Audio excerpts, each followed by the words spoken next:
তোমার যে ইজ্জত ওই ফ্যামিলিতে, আমি তো তোমার কথা কইই কইছি, তোর ভাবি কইছে তোর আইতে। এখন যদি এই কথা আমি কই তোর ভাবি কইছে তোর যাইতে গা, তাহলে তো সাত আসমান থেকে পয়লা তোমার ইজ্জত মনে করে ছাদের গায়ে চলে যাবো গা। আমার সব মিটে না ওখানে শুটিং স্পটে।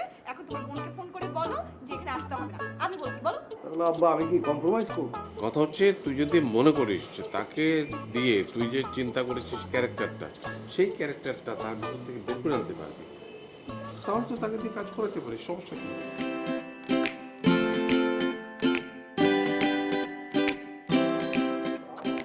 এইসব ছবি যেন হবে না, যতই ভালো আসুক, জাস্ট ফেসবুকে লাইকই পাইতে পারবো। আমার আসলে ঢাকায় যে একটা প্রপার ফটো সেশন করানো দরকার, যে পোর্টফোলিও সেশন। হ্যাঁ, এটা আমিও করছিলাম, আমিও একটা ফটোশুট করবো, আমার দরকার আছে পিসিতে দিব।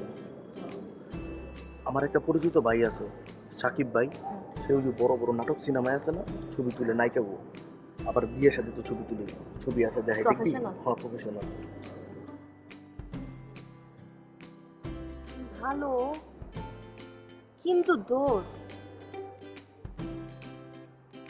এরকম খোলামেলা কাপড় পরে কি আমি ছবি তুলতে পারবো? না, যাবো না।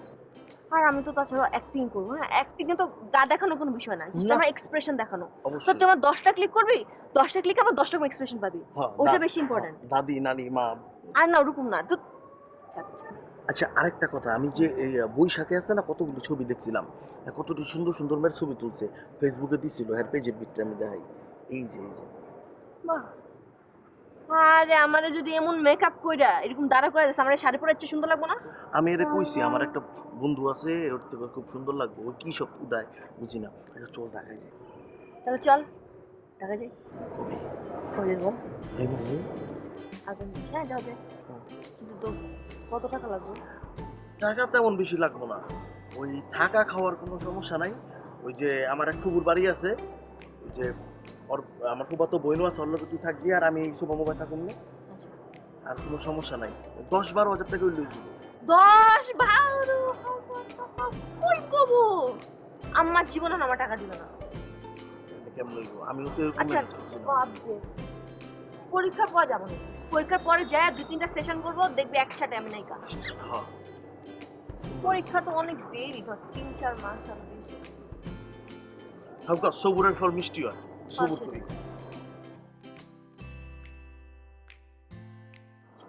কি রে? এখানে দাঁড়িয়ে আছি কেন?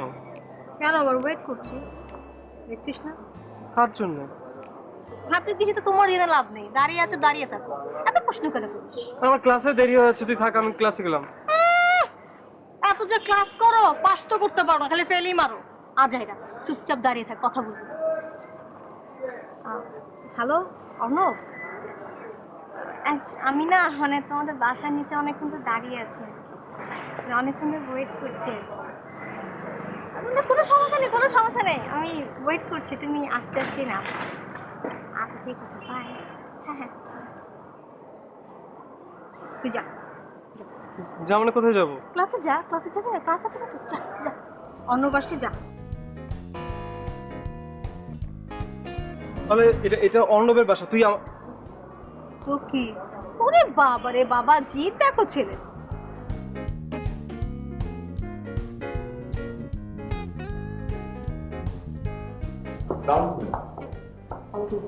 আপনি কি বাদশা? জি জি ম্যাডাম, আমি বাচ্চা বলুন আপনার জন্য আমি কি করতে পারি? আপনি কি মনে করাচ্ছেন? আমি না, মানে আমার বস বাবরা উনি বানাচ্ছে। জি জি, বাবু এর আগে কি সিনেমা বানিয়েছেন? হ্যাঁ বানিয়েছে তো, বুঝছে মাঝি। হ্যাঁ হ্যাঁ, মানে বাংলাদেশের একমাত্র আলোচিত ছবি, মানে আমরা অনেক অ্যারেঞ্জমেন্ট করে ছবিটা করেছিলাম, মানে আয়োজন ছিল শুটিংয়ে, মানে সাংবাদিকদের দিয়েছিল, পেপারে অনেক লেখালেখি দিয়েছে এটা দিয়ে, এটা বলেছে। কোন সিনেমাটার কথা বলছেন বলুন তো? আর জানেন না, যেটা আমরা সিজনাল শুটিং করেছি, মানে এক বসন্ত শুটিং করেছি আর এক বসন্ত শেষ করেছি, হ্যাপি রোমান্টিক গানে ভরপুর, রোমান্টিক অমর প্রেম কাহিনী ছবি। যে একবার দেখছে ম্যাডাম আপনি জানেন না, 3-4 বার করে দেখছে, মনে করেন আমাদের তো হাউসফুল সুপার ডুপার ব্যবসা করেছি আমরা এটা। না, আমার দেখা হয়নি। আর মাঝি, হ্যাঁ ওটাও দেখা হয়নি। তবে শুনেছিলাম যে আপনাদের সিনেমা রিলিজের পরে 4-5 দিনের মধ্যে হল থেকে নামিয়ে দেওয়া হয়েছিল। জি জি। তারপর না ম্যাডাম, একদম মিথ্যে কথা, 4-5 দিন না, 10 দিন ছিল, অবশ্যই 10 দিন ছিল। কিন্তু আমরা সমস্ত হলে মুক্তি দিতে পারিনি, কারণ কি জানেন, হল পলিটিক্স করে গেছি আমরা। ভালো কোনো জিনিস আসলে হল পলিটিক্স হয়ে যায়। আর ওই যে আলিফ চৌধুরী খুবই খারাপ, খুবই জঘন্য লোক, ওনার জন্য তো সিনেমা ইন্ডাস্ট্রির এই অবস্থা। সে কি করে জানেন, একটা হল মুক্তি হলে ছবি, আর একটা হলে উনি ভালো একটা ছবি মুক্তি দিয়ে ওটাকে ড্যামারেজ করে দেয়, মানে ওটাকে আর জাগতে দেয় না। এভাবে বললে তো আর এই সিনেমা জগৎ বাঁচবে না। কি হবে ম্যাডাম, বাঁচবে বলে? আমি বুঝতে পারছি, বাট নর্মালি তো আমি কমার্শিয়াল মুভি করি, তো ওনার সাথে কি আমার ম্যাচ হবে? তো ম্যাডাম, আপনাকে একটা কথা বলি। জি। আপনি কি সরি,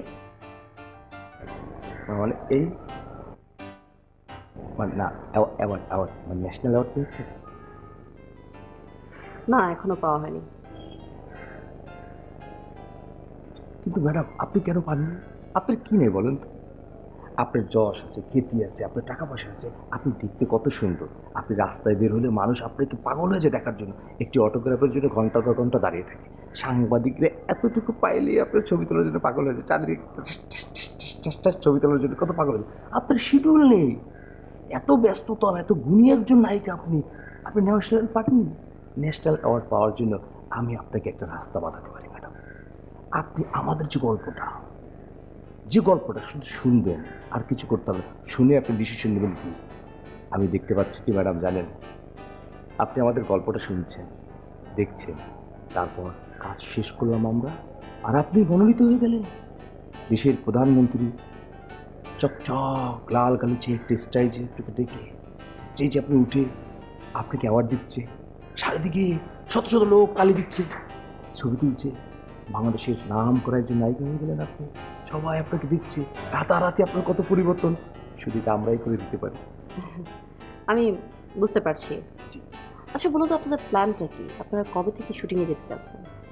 যেমন ধরুন আগামী 9 মাসের মধ্যে আমার কোনো শিডিউল ফাঁকা নেই, বাট মিনিমাম আপনাদেরকে 1 মাস হলে আমার দিতে হবে। অ্যান্ড আপনি তো জানেন আমি কোনো সেন্টার কাস্টিং ছাড়া যেটা অন্য কোনো কাজ করি না। কোনো সমস্যা নাই ম্যাডাম, প্রয়োজনে আমি অপেক্ষা করবো আপনার জন্য। কিন্তু আমার বিশ্বাস কি জানেন ম্যাডাম, আমার গল্প আপনি শোনার পরে অন্যদের শিডিউল আপনি পিছিয়ে দেবেন, আর আমাকে আপনি সামনে নিয়ে আসবেন, মানে চিচিং ফাঁক। আজকে তো আপনার সাথে দেখাই করলাম, এক কাজ করুন, আপনি কালকে ঠিক সকাল 10টার মধ্যে আমার বাসায় চলে আসেন। 11টায় কিন্তু আমার মিটিং আছে, সো টাইম টু টাইম। হ্যাঁ, অ্যান্ড আপনি তো জানেন আমি আমার টাইম টেবিলে একটু বেশি মেনটেন করি। অবশ্যই ম্যাডাম, আমি 8টা থেকে দাঁড়িয়ে থাকবো, সমস্যা নেই। ওকে, ঠিক আছে তাহলে দেখ।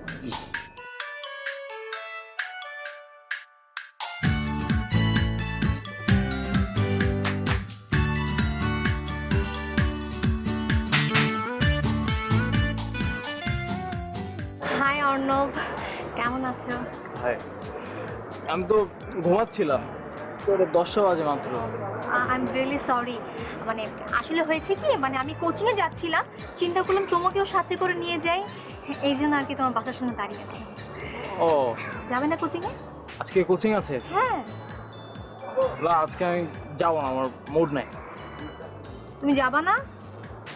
না, ভালো লাগতেছে না, যাবো না। তাহলে আমিও কোচিংয়ে যাবো না, কারণ কেউ তো কোচিংয়ে যাবে না, তো আমি একটা কোচিং দিয়ে কি করবো? বাকি সবাই তো যাচ্ছে, আমি যাবো না আর কি। আচ্ছা ঠিক আছে, তাহলে তুমি বাসায় আসো, আমি একটু ফ্রেশ হই, আম্মু আছে বাসায়, তুমি একটু আম্মুর সাথে আড্ডা দাও। মানে বাসায়? হ্যাঁ চলো বাসায়।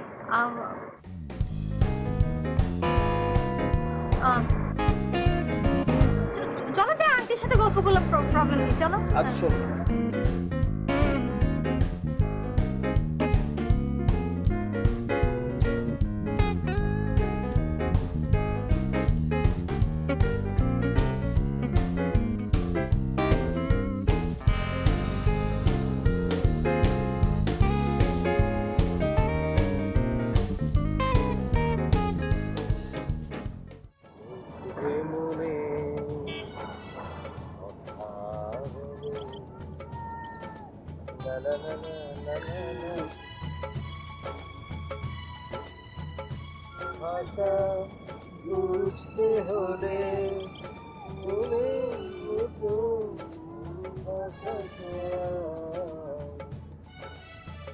গানটার মানে মর্মার্থ তুমি বুঝতে পেরেছো? না। ওফ, তুমি এরও বুঝতে পারো না যে আমি এখানে কেন তোমাকে নিয়ে আসলাম? একটা নিরালা জায়গায়, সুন্দর, এখানে পানি, কোনো মানুষজন নেই, তুমি আমার সাথে আসলা, আমি তোমার সাথে আসলাম, তুমি আমাকে বিশ্বাস করে আসলা, তারপরে তুমি বুঝতে পারো না কেন?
সরি, খুব লেগেছে না?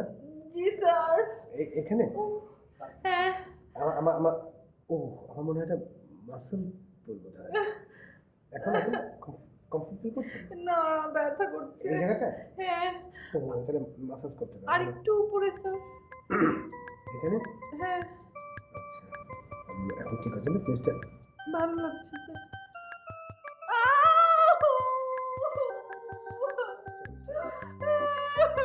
ঠিক আছে। না, এটা হতে পারে না। আগে আসলে ওয়ার্ম আপ করার দরকার ছিল। ওয়ার্ম আপটা করলে আমাদের। কেন আপনি ওয়ার্ম আপ করিয়ে নিলেন না? স্যার, গরম ছাকা দিয়ে আসি? গরম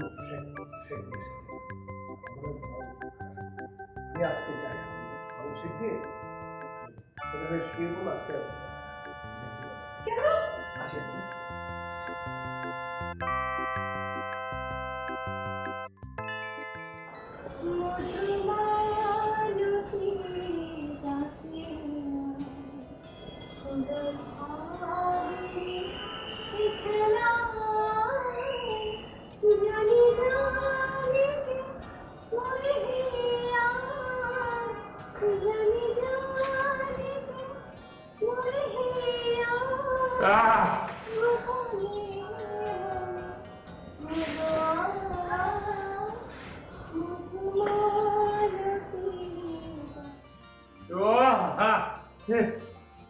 ভাইয়া, তুমি এত মেলালো কেন?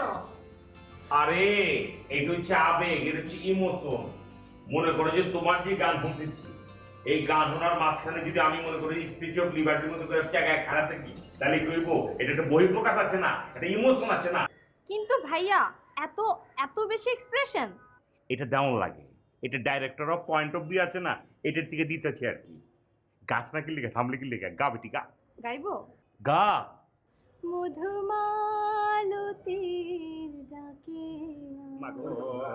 ফুল ফাগুনে সে খেলা হয়, জানি জানি কে মরে হিয়া, জানি সার্কাস হচ্ছে। না না, একটু গান জানি গাইতেছে, গাও না তুমি, গাও না বাবা, তুমি মিলে মিলে। না জানো, আমি তো সোলো গাই। ও তুমি তো সলো গাও, হ্যাঁ ঠিক আছে। ভাবি গাও না প্লিজ একটা গান। গাও না। আল্লাহ যা, তোমার মতো কি আমার গানের কোনো এত ভালো? তোমার গলা শুনে তো সাত সকালে আমার ম্যান্টি ঘুম থেকে উঠে গেছে। ভাবি ম্যান্ডিকে উত্তর কথা বলতে চাই, কি ওইটা কিছু মনে করো না তুমি। ভাবি হ্যাঁ, আল্লাহ তুমি এত সুন্দর গান গাও। আচ্ছা, তুমি যে সকালে রেওয়াজ করো, এটা যদি আমি জানতাম, আমি তো জান ওই যে হারমোনিয়াম নিয়ে আসতাম। তানপুরা নাকি তোমার গানে? আল্লাহ ভাইয়া দেখছো ভাবি কি কিউট। তানপুরা লাগে না? ভাবি তানপুরা হলে তো আরো বেশি ভালো। ভাইয়া দেখছো ভাবি কি লক্ষ্মী, আমার লক্ষ্মী ভাবি। সুইট না, সুইট না কি লক্ষ্মী এটা তো আমি ভালো জানি রে, তুই তো জানোস না, তুমি অবশ্যই সুইট। আল্লাহ যা, তুমি কি বলতেছো? আচ্ছা তুমি এত ফাটাফাটি গান করো, তুমি জানো তোমার গানের গলা শুনলে তো স্টেজে মানুষ ফিট হয়ে পড়ে যায়। ও থ্যাংক ইউ ভাবি, সত্যি আমার অনেকদিন ধরে প্ল্যান ছিল আমি স্টেজে গান গাইবো, একদম সবাই আমার গান শুনে কি ভালো হবে ভাবি। থ্যাংক ইউ ভাবি, তুমি অনেক লক্ষ্মী ভাবি। কিন্তু আপু, তুমি কি এখানে গান গাইতে আসছো, মানে কোনো অডিশনে আসছো নাকি এক্সাম দিতে আসছো বলো তো? ভাবি এত সকাল সকাল তো ভালো লাগে না পড়াশোনা করতে। কেমনে পড়ালেখা ভালো লাগবে, গান শোনাতে ভালো লাগে, তাই না জান? না অবশ্যই তোর পড়ন লাগবো, তুই যা রুমে যা, তুই পড়, তার আগে ফজরের কাজা নামাজটা আদায় করে লো, যা তোর বাবি যেটা করছে এটা কর। আচ্ছা আমি একটু পড়াই করে দাও। জানো সকালবেলা ডান্স ইচ্ছা করে দেখো, চলো এখন আবার ড্রাম বাজানোর মুডে আছি, এখন আমি ড্রাম বাজাবো, আসো। আল্লাহ তুমি জানো কি রাম। ভাইয়া এটা কি আপনার নতুন অফিস?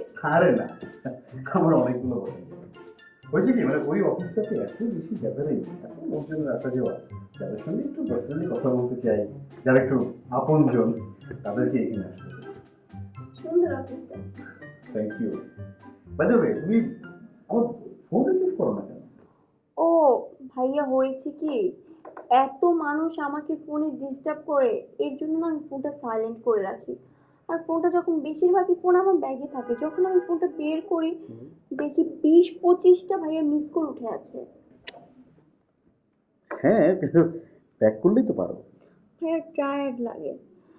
তারপর আবার হয় কি, কাজের জন্য বিভিন্ন জায়গায় যেতে হয় শাহজাহান ভাইয়ের সাথে, শাহজাহান ভাইয়ের সাথে বিভিন্ন অফিসে যাই কাজের জন্য, আবার ওনার সাথে মানে গ্রুমিং করি, এই জন্য হয় কি ভাইয়া, মানে এনার্জি থাকে না। দেখো, আমি তোমাকে এত বড় একটা কাজের অফার করলাম, করলেই পারতে, অন্তত স্ক্রিন টেস্ট তো দিতে পারতে, এই কাজে না হোক অন্য যে কোনো একটা কাজে হতে পারত। জি ভাইয়া, শাহজাহান ভাইও তাই বলেছে, আমি করব, চিন্তা করছি ভাইয়া। শাহজাহান, শাহজাহান, কথায় কথায় শাহজাহান ভাই, ঘুম থেকে উঠে শাহজাহান ভাই, লাঞ্চ করছি শাহজাহান ভাই, ডিনার করছি শাহজাহান ভাই, শপিংয়ে যাচ্ছি শাহজাহান ভাই, তুমি একটা কাজ করলেই পারো। মানে এই যে তোমার নাম মিলি পরিবর্তে আমি লিখেছিলাম কি জুহি, তুমি এবার জুহিটা চেঞ্জ করে রাখতে পারো মমতাজ, তাহলে শাহজাহান আর মমতাজ, বাহ, মুখোমুখি খুব ভালো লাগবে, মানুষজন খুব বাহবা দেবে, হাততালি দেবে। ভাইয়া, শাহজাহান ভাই খুব ভালো মানুষ, আর শাহজাহান ভাই তো আমার ভাইয়ের মতো। ভাইয়ের মতো?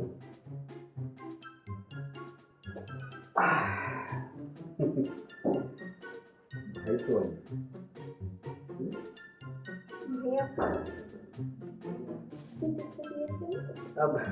দেবে, কিন্তু সেটা তো এই অফিসে, সেটা আমার সেই এজেন্সি।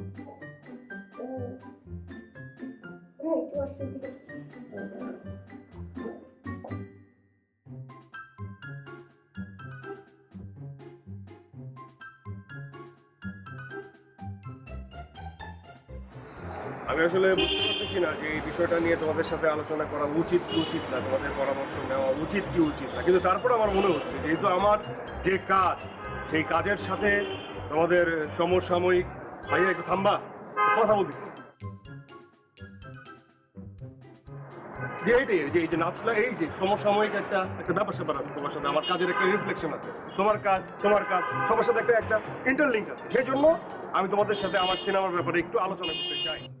না ঠিক আছে, তুই আমাদের ডেকেছিস, কিন্তু আমার কথা হচ্ছে যে তুই ডাকলি, কিন্তু প্রথম কথাটা যে বললি খুবই আপত্তিজনক, যে তোমাদের সাথে আলোচনা করব কি করব না, এটা বলাটা আসলে ঠিক হয়নি। আমাদের ডেকে এনে আবার বলছিস আলোচনা করব কি করব না, তাহলে যদি আমাদের সাথে আলোচনা নাই করিস তাহলে কেনই বা ডাকলি, কেনই বা আমরা আসলাম, কেনই বা তোর সাথে আলোচনা করব? আমাদের মূল্যবান এই সময়টা তোর সাথে বাক্য ব্যয় করে কেনই বা নষ্ট করব বল? আচ্ছা ভাইয়া, এই যে তুমি কি বড় না ছোট, মানে সব কথা এরকম রিয়াক্ট করো কিসের জন্য? এদের বুঝলাম না, সবসময় রিয়াক্ট করো কেন? ও যেটা বলতে না না, যেটা বলতেছে মানে বড় ভাই সবসময় জিলাপির প্যাচ, সবসময় প্যাচ খুঁজে। আর ভাই আমার সিনেমা নিয়ে আমি কি আলোচনা করতে পারি না? আমি না বলছি সব কথা ধরতে হবে। অবশ্যই আলোচনা করতে পারিস, আমাদেরকে ডাকছো, ও একটা কথা বলবো, আমি একটা কথা বলবো, তুই একটা কথা বলবি, সবাই মিলেই কথা হবে। ও যেটা বোঝাতে যাচ্ছে সেটা হচ্ছে যে তুই যেই টাইপের সিনেমা বানাস, কোন টাইপ? মানে তোর যে টাইপটা, যে তুই সিনেমা বানানোর পরে ধর যেমন একটা সিনেমা বানালি যে পরে হলের লোকজন এসে নায়িকা দেখে বলতো যে সিনেমা শেষ বাসায় যান, সিনেমা শেষ বাসায় যান, এরকম ঘুম পাড়ানি গান তো হবে না। সিনেমা বানা, সমস্যা নাই, তুই যেহেতু ঘুম পাড়ানি সিনেমাই বানাবি, ঘুমের সিনেমাই বানা, কিন্তু সেটা হতে হবে অবশ্যই দুষ্ট বাচ্চাদেরকে ঘুম পাড়াতে পারে না মারা, এরকম সিনেমা বানা যাতে দুষ্ট বাচ্চারা ঘুমায় যায়। তাতে যেটা হবে যে কিছু মহিলারা তোর ফ্যান হবে, তারা তোর সিনেমা দেখতে যাবে, তারা তোর কাছে রিকোয়েস্ট করবে আপনি এই সিনেমা আরও বানান, যে আমার দুষ্ট বাচ্চাদেরকে ঘুম পাড়ানোর জন্য আপনার সিনেমাটা একদম এনান। এবং এই সিনেমাতে তুই একটা বৃষ্টি ভেজা আইটেম সং রাখতে পারিস। সেই আইটেম সংটা না হয় ধর যে তোর যেটা যে কোরিওগ্রাফিটা লাগবে, এটা কোরিওগ্রাফার আকবর রাজ দরকার হলে না হয় তোর এটা মানে বিনা পারিশ্রমিকে করবে। বৃষ্টি ভেজা আইটেম সং আমার সিনেমা না, আমার সিনেমায় কোনো বৃষ্টি ভেজা আইটেম সং নাই। সং আছে কিন্তু বৃষ্টি ভেজা আইটেম সং নাই। খরচ করবে না, ব্রেন মেশিন লাগবে তো, খরচ যেটা দরকার সেটা করবে না। আমার কথা হচ্ছে আইটেম সং না থাকলে আমি শুধু করে দেবো না, কারণ তুই একটা মনে কর যে থান কাপড়, সাদা থান কাপড় পরে একটা লাশে নাচাবি, এই জিনিস আমি পাবো না ভাই। আমার কথা হচ্ছে স্ট্রেট একটা মশারির, সাদা একটা মশারির কাপড় থাকবে, সেটা পরাবি, একটা হালকা মৃদু মিউজিক থাকবে, গান থাকবে, আস্তে করে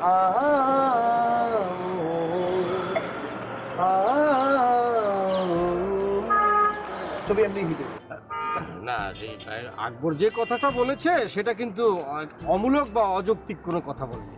মানে বর্তমান প্রেক্ষাপটে দর্শক যা নিচ্ছে এবং যা হচ্ছে সেই দৃষ্টিকোণ থেকে বলেছে, ঠিকই তো বলেছে। ও যদি ওই ধরনের কাপড় পরে একটা আইটেম সং করতে পারিস তাহলে তো খুবই ভালো হিট হওয়ার সম্ভাবনা আছে ছবিটা। আর আমার লিখনী শক্তি দিয়ে আমি লিখলাম, লিখে মনে কর যে একটা পর্যায়ে নিয়ে গেলাম। আর তুই যদি মনে করিস না আমি সেই মান্দার তামলের শট ধরে রেখেছিস, তো রেখেছিস, নায়িকা যাচ্ছে তো যাচ্ছে। কার কার লিখনের কি শক্তি? তুমি লেখা দিবা, সেই কোরিওগ্রাফি করে দিবা, কেউ বলছি নাকি? নিজেরা ঠিক করে বলছো যে আমার সিনেমায় তুমি লিখবা, উনি কোরিওগ্রাফি করবে? হ্যাঁ, আমার সিনেমা শালীন সিনেমা, এখানে অশ্লীল কোনো কিছু হচ্ছে না, এখানে মশাই পরে কেউ নাচবে না। অবশ্যই তোমাদের আমি আলোচনা করতে আসছি, তোমাদেরকে দায়িত্ব দিতে আসছি। না পোষাবে কেন? তোমাদের সাথে আলোচনা করতে আসছি, তোমাদের দায়িত্ব দিই নাই। তুমি আমার সিনেমাটা নাই, এই যে আমার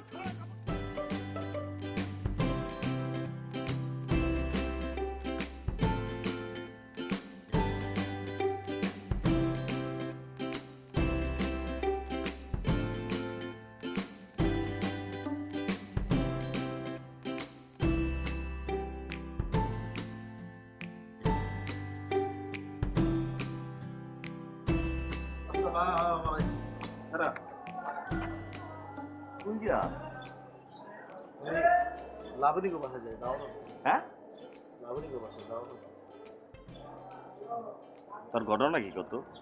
তুই সকালে নাস্তাও করস লাবণের বাড়িতে, আবার দুপুরেও খাস লাবণের বাড়িতে, তোর বাড়িতে রান্না হয় না? হয়তো রাইতে খাই। বাড়িতে খাস? তোর রাইতে তোর বাড়িতে খাস, বাকি দিন করস কি ওর বাড়িতে? ছবি দেই। ছবি দাও? খালি ছবি দাও? না, কি লুডো খেলি। হ্যাঁ হ্যাঁ, আমি তো লুডোতে চ্যাম্পিয়ন, খুব ভালো খেলি। আমার দাইনে দাইনে 6 পড়ে। আমি আর লাবণী এক দলে, লাবণীর বান্ধবী আছে নীলা, আর হইলো খালায়, হেরা এক দলে। খালি লুডোই খেলোস তো, আর কিছু না তো? মানে তোর লগে এমনি ভাবসাব নাই তো? ধর্মিয়া, আমার মন কালা, আমার মনে সব উল্টা পাল্টা নাই। আমি পরিষ্কার মানুষ, ওই আমার দোস্ত মানুষ, একদম জিগরি দোস্ত, আমার বন্ধু আমরা। আরে না, অন্য কোনো চিন্তা ভাবনা নাই। ঘটনা হইলো কি জানোস, লুডো বেশি খেলা ভালো না। 6-3 বার পড়লে পেলাম দাইন কাটা যায়, জানোস এটা? আমার 2-6-5 পরে বেশি। তাহলে আমারও ডাকিস, আমিও খেলুম না লুডো। না, এই লুডোতে 5 জন খেলান যায় না। যখন আমরা কাঠ খেলি তখন তখন জায়গা বেরিয়ে দিয়েছে।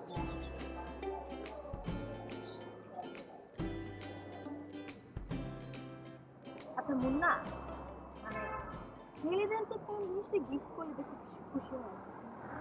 মানে গিফটের মধ্যে ছেলের কি বেশি পছন্দ করে? বাইক। সব ছেলেদের না ড্রিম থাকে একটা বাইকের। আমারও না ড্রিম একটা বাইকের, মানে একটা বাইক যদি আমি কিনতে পারতাম না। চুপ কর। তোর কাছে কি মনে হয় হ্যাঁ, বাইক কেনার মতন কি আমার কাছে অ্যাবিলিটি আছে? হ্যাঁ, এত টাকা পয়সা আছে আমার বাইক কিনবো?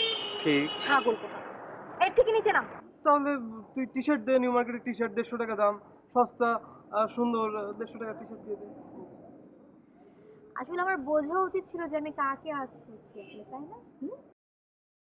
বুঝতে হবে আমি একটা গাধার সাথে কথা বলছি। মানুষ 150 টাকার জিনিস কিনে কি কাউকে গিফট করে? হ্যাঁ, এটা কেমন দেখা যায় না? আমার সম্মান থাকে না? মানে কি তুই ভালো কিছু বল, একটা স্ট্যান্ডার্ড লেভেলের কিছু বল। তাহলে তুই ওই ঘড়ি বা পারফিউম কিছু একটা দিয়ে দে। Exact, perfume. তা কোন ব্র্যান্ডের? আমার আবার ছেলেদের বারবারই দিতে পারিস, আমার খুব পছন্দ। তোর কি মনে হয় যে ও পছন্দ করবে পারফিউম? ওকে। ও আবার কে? অর্ণব। অর্ণবকে তুই গিফট করবি কি?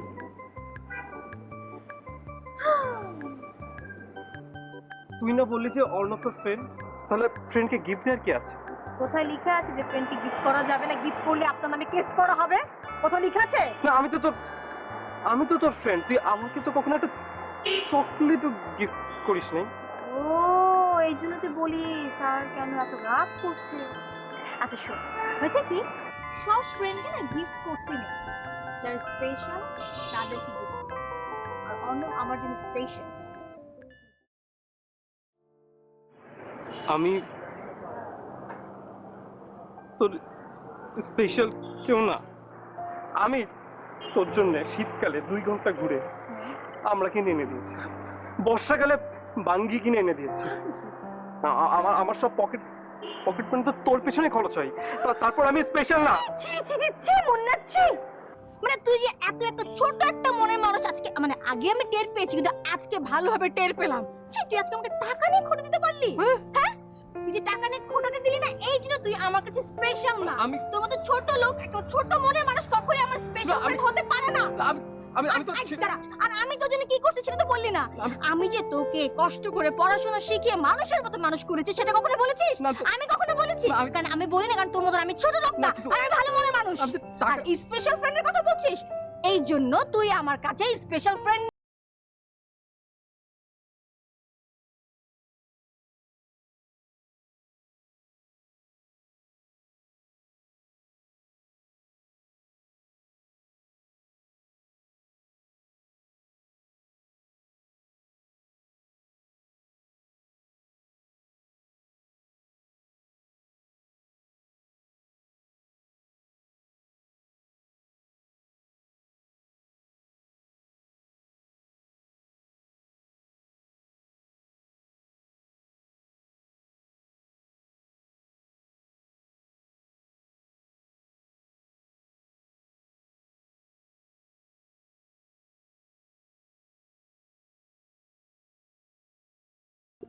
আমরা পিচ্ছি পাচ্ছি না, কি সুন্দর সুন্দর গান করতাম, তোর গলা কিন্তু ভালো আছিল।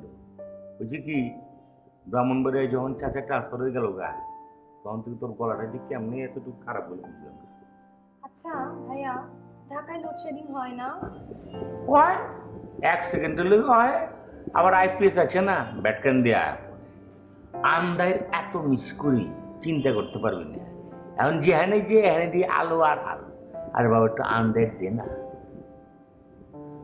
যাক একটা গান ধরতো, কোনটা শুনবা?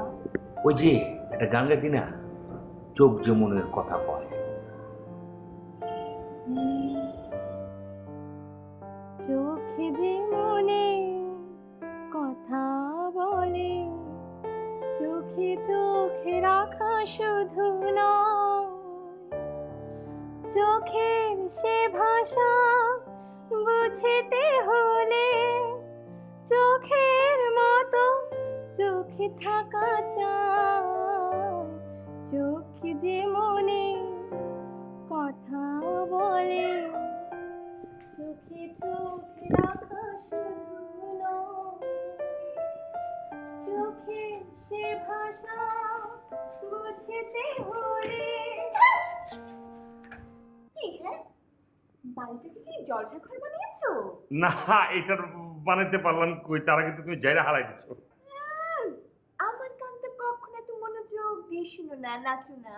না না, অসুবিধা নাই তো, আমি তো গান মানি তো আমি উইক থাকি। তোমরা দুজন মিলে গাও না, আমি একটু নাচি। জানো, আমি তো ডুয়েট করি না, তুমি জানো না? হ্যাঁ, এটা তো জানি তুমি সবসময় চলো, এটা তো মানে ওই মানে তারপরে কইছিলাম আর কি, আছে না। এই তুমি থামলে কেন? তুমি গাও, তুমি গাইতে থাকো, তুমি নাচো, আর তুমি ইয়ে করো, একটা আইটেম সং করো। হ্যাঁ ভাইয়া, আমি কি গানটা কন্টিনিউ করব? না না, তুমি পড়াটা কন্টিনিউ করবা। তুমি তোমার রুমে যাইবা, তুমি এমন ভাবে পড়বা যাতে তোমার মুখের থেকে ছাপ বাইরে হয়ে যায়। ওই ছাপ আমার রুমে আনার দরকার নাই। তোমার পড়া যদি আওয়াজ আমার রুমে, আমি খুব খুশি হবো তোমার ভাই হিসেবে। যাও বোন যাও।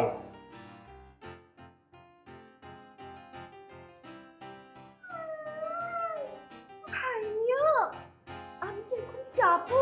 আপনি কি আসবেন? ওখানে হয়তো এটা কয়। আমি বলছি যাবেন, রুমে শুবেন না? হ্যাঁ, ফোন তো লাগবেই, এইটা তো আমাকে সাংসারিক নিয়ম কানুনে। না না না, আপনি যদি ওখানে যাইতে পারেন, পড়াতে গিয়ে নাচতে পারেন, গানের সুরে সুরে, পড়ার সুরে সুরে। এই যে ছোট সময় ড্যান্স মাস্টার জাভেদের থেকে একটু নাচ শিখছিলাম, এইটার কোটা সবসময় তুমি দাও, কিন্তু আমি কি ওরকম নাচের পাগল? ঝামেলা মনে হয় একটা পাগাল আছে।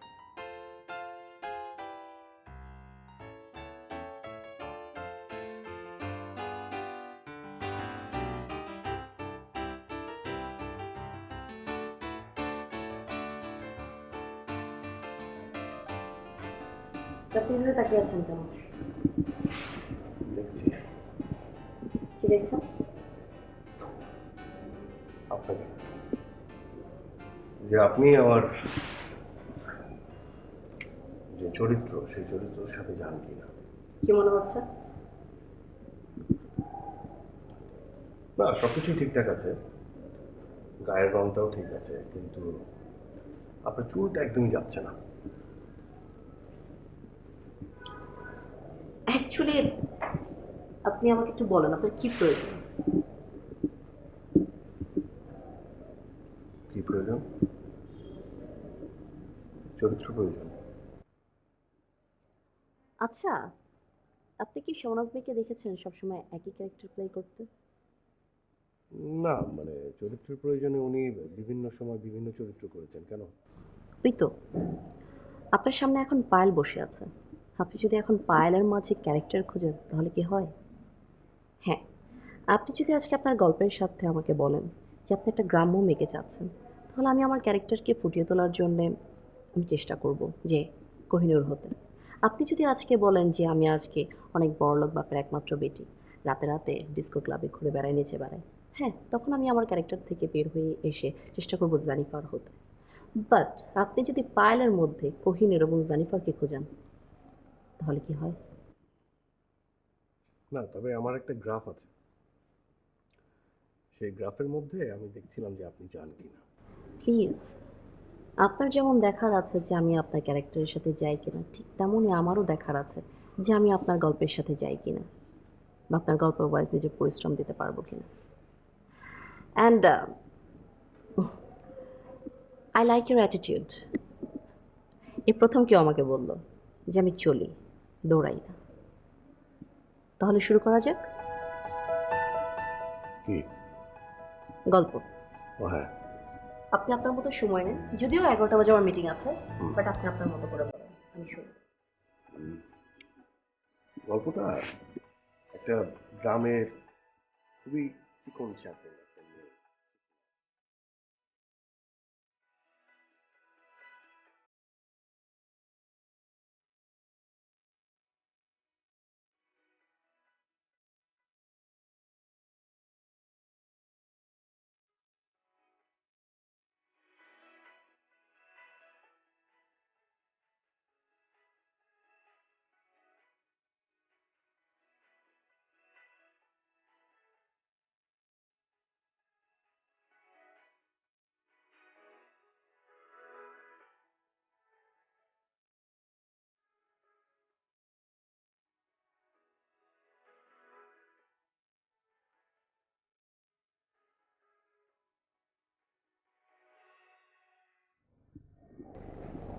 কি দেখছেন? আপনাকে। মানে আমাকে দেখার কি হলো? মানে আমি কি, মানে আপনি কি সিনেমা বানাবেন আর সেই সিনেমা থেকে আমাকে কাস্টিং করবেন নাকি? না, এমন কিছু না। আপনি খুব সুন্দর করে গল্প বলেন, আপনার গল্প বলাতে একটা জাদু আছে। ও তাই? আমি আপনার কাজটা করছি, তবে আমার কিছু শর্ত আছে। কি শর্ত? দেখুন, আপনার একটা প্ল্যান আছে। আপনার শিডিউলের বাইরেও যদি 4 থেকে 5 দিন বেশি সময় লাগে, তা আমি করতে পারবো। আপনার ক্যারেক্টার ওয়াইজ যদি আমার চুল কাটাতে হয়, আমি সেটাও করতে রাজি আছি। আপনার গল্পটা হচ্ছে একটা মহাপুরুষের মেয়ে, সেই ক্যারেক্টারটাকে আমি যদি পোর্ট্রেট করতে চাই, তাহলে আমার 3 থেকে 5 কেজি ওয়েট গেইন করতে হবে। সেটার জন্য আমার একটা সময় লাগবে। মোটামুটি আমি আপনার গল্পের ক্ষেত্রে সব কিছু করতে রাজি আছি, বাট আমি যেটা করতে পারবো না সেটা হচ্ছে আমি আমার রিমুনারেশনের ক্ষেত্রে সামান্যতম স্যাক্রিফাইস করতে পারবো না। আমি আমার রিমুনারেশন 5 লাখ টাকা নিই, এবং প্রত্যেকটা টাকা যথেষ্ট পরিশ্রমের হয়। সো এখানে আমি আপনাকে কোনো প্রকার কোনো ছাড় দিতে পারবো না। হ্যাঁ, আমি আপনার গল্পের ক্ষেত্রে সময় বেশি দিতে পারবো, বাট এখানটা আমি ছাড় দিতে পারছি না। আর মোস্ট ইম্পর্ট্যান্ট থিং সেটা হচ্ছে, যে পর্যন্ত আমি আপনার স্ক্রিপ্ট না পাচ্ছি সে পর্যন্ত আমি আপনাকে স্কেচও দিতে পারছি না। যেহেতু গল্পটা আমার পছন্দ হয়েছে, সেহেতু আমি আপনাকে মৌখিকভাবে সম্মতি দিচ্ছি যে আমি কাজটা করছি। মৌখিক কমিটমেন্টের অনেক আমার কাছে প্রাধান্য আছে, তাহলে আসি।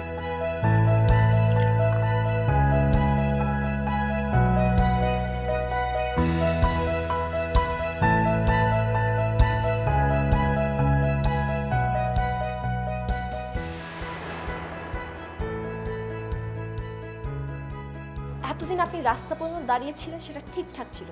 আপনি আমার বাড়িতে ঢুকলেন কেন? সত্যি বলতে কি, সেই রাস্তার ছেলেটা কিন্তু দিন শেষে তার ঘরেই ফেরে।